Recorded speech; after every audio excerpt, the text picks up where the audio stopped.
Ehud Barak, you are former Prime Minister of Israel, you're now the current Defense Minister of Israel. You have tried in the past to make peace with the Palestinians. But let me not deal directly with the Palestinian-Israeli issue, but with the Arab Spring or the Arab Awakening. What does that mean for Israel? I think, first of all, we drew a lesson of modesty. No one predicted it. We do not pretend that we can control or influence it dramatically. It's up to the Arab peoples. But it's something dramatic, never happened since the collapse of the Ottoman Empire.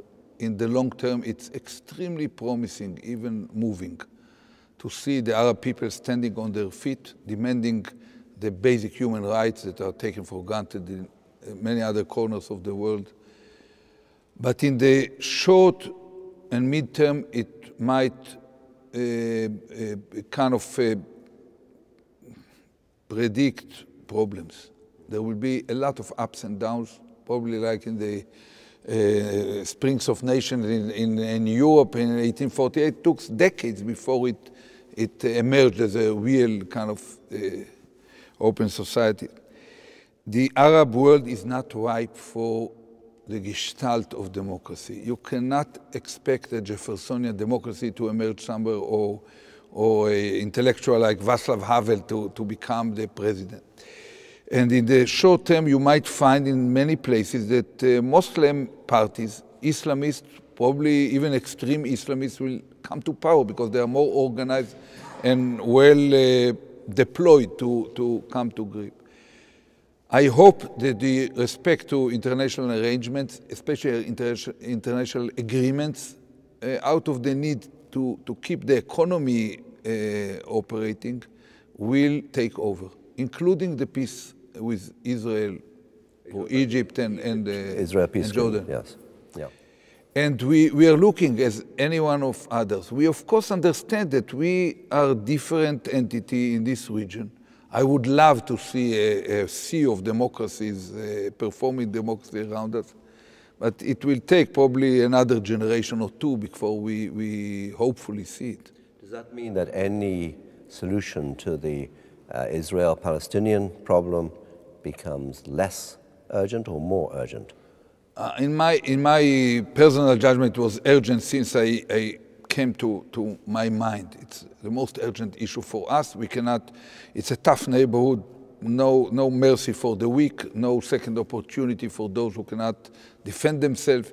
And it's Jerusalem where the great prophecy about the times will come at the end of time where the lion and the lamb will lie together. But as long as the practice is that you have to replace the lamb every few days, we prefer to be a benign lion. So we have to be strong, we have to be self-confident, but we have to stretch our arm for peace.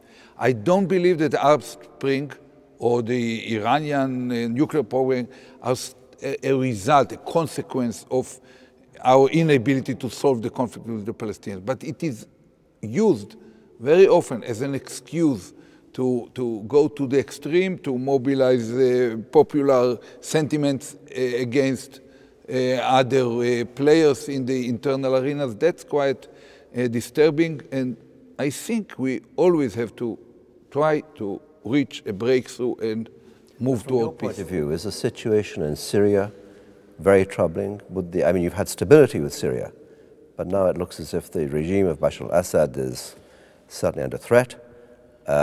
If he goes, you could have major sectarian problems in Syria spreading over into Lebanon. As you say, you live in a dangerous neighborhood.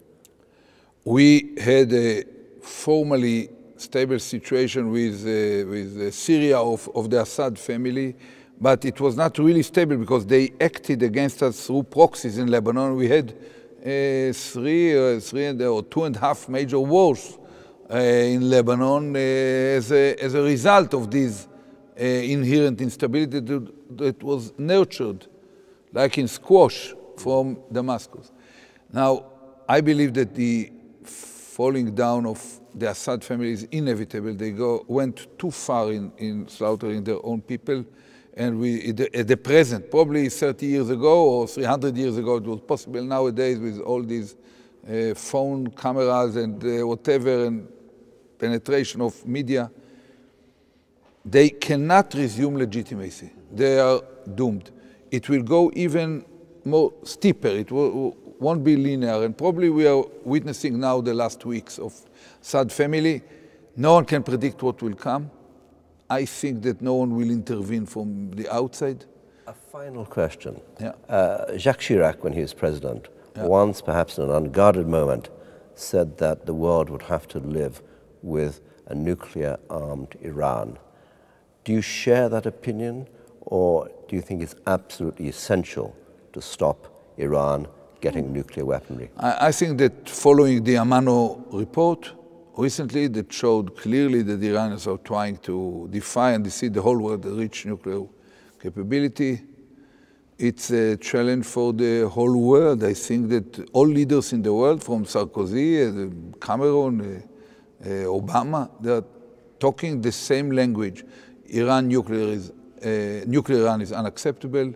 We, Americans says we, are determined to prevent it from turning nuclear, and all of them adopted our phrase that no option should be removed off the table.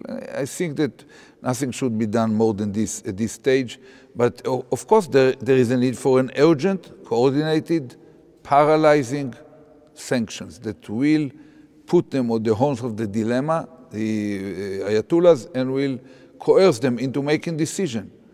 Do they want to come to a major clash, not necessarily physical, with the rest of the world, or are they ready to abandon their nuclear program? Ehud BARAK, thank you very much. Thank you.